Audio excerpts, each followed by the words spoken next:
Hey, this is Brooke, functional medicine dietitian specializing in fertility, and this is the Fertility Dietitian podcast, where I help you uncover the barriers that are preventing you from optimizing your fertility and teach you how to work with your body to finally take home a healthy baby. Each week, I will be diving into different topics on fertility and sharing my perspective on physiology, metabolic health, nutrition, and lifestyle approaches that have helped hundreds of couples get pregnant even after years of heartache. My goal is to empower you with the knowledge you need to take back control of your fertility. Happy listening.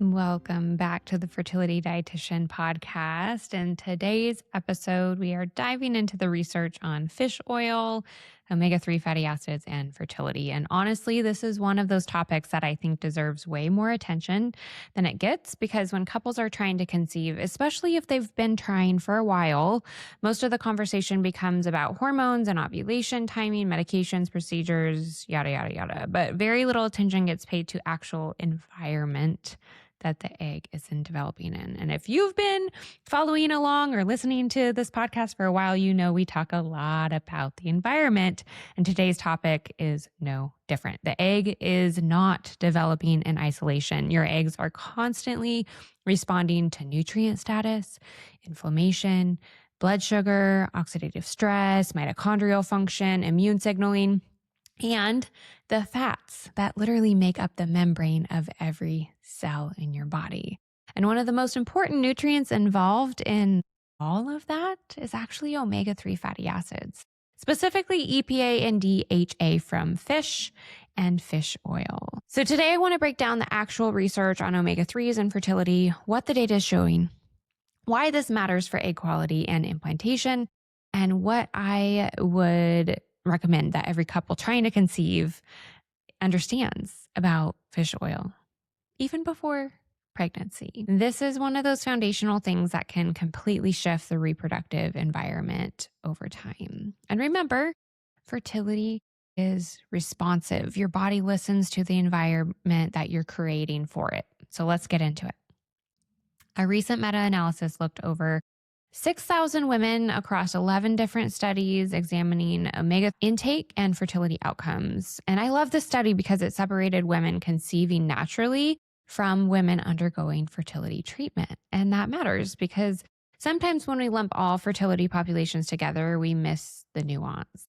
This analysis looked at fertilization rates, IVF pregnancy rates, spontaneous pregnancy rates, and overall omega-3 intake from fish and fish oil. And the findings were honestly pretty impressive.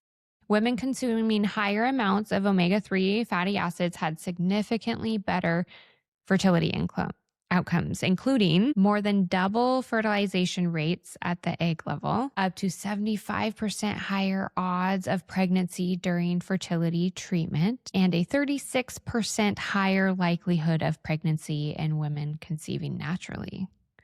That's not small, and I think this is really important because we have to stop acting like nutrition only matters once you're pregnant. Nutrition is helping determine whether pregnancy happens in the first place. Your egg quality is built with the help of a lot of nutrients. Your hormone signaling is also very much driven by, supported by nutrients, and your inflammatory response is also heavily influenced by nutrients. Your uterine environment responds to nutrients, and omega-3 fats are deeply involved in all of these systems as a whole. So really all of the pieces of fertility are going to be influenced by nutrition.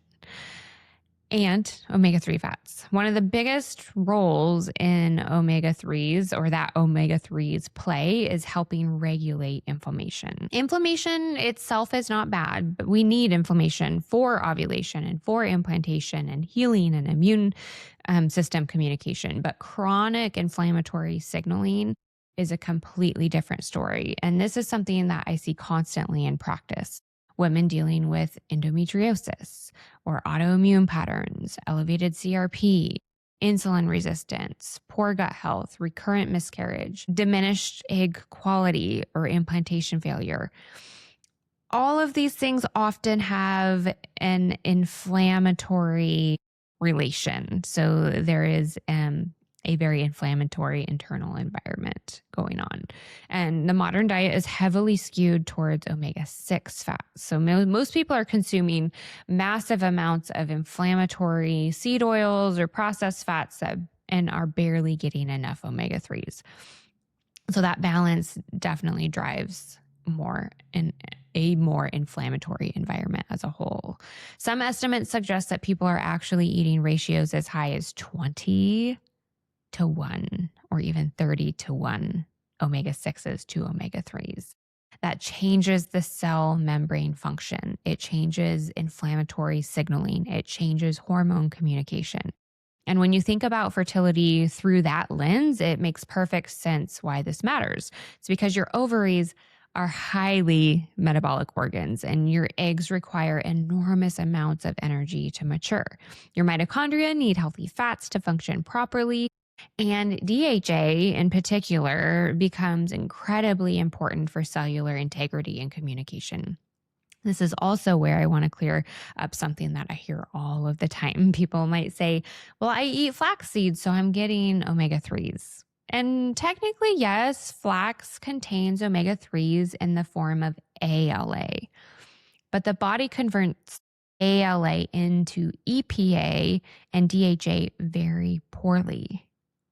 It's like less than 1% in many people. So this means that you cannot assume that your chia pudding or flax pudding is giving your ovaries what they actually need for reproductive function, because ALA is typically the type of omega-3 that we find in plant foods that contain omega-3s. And we need it to be that EPA and DHA to function how we want it to for reproduction. EPA and DHA from fish and seafood or high quality fish oil are the forms most associated with fertility benefits in the literature. This becomes even more important during the preconception window because egg quality is highly responsive to the environment during those final months before ovulation, those 3 to 4 months prior to ovulation. And this is why I get frustrated when some women are told, just go straight to IVF. Without anyone asking first, what does the inflammatory environment look like? What does the mitochondrial health look like? What does fatty acid status look like?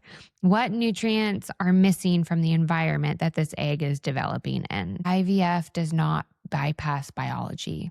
You still need healthy cellular communication. You still need healthy mitochondria. You still need implantation support.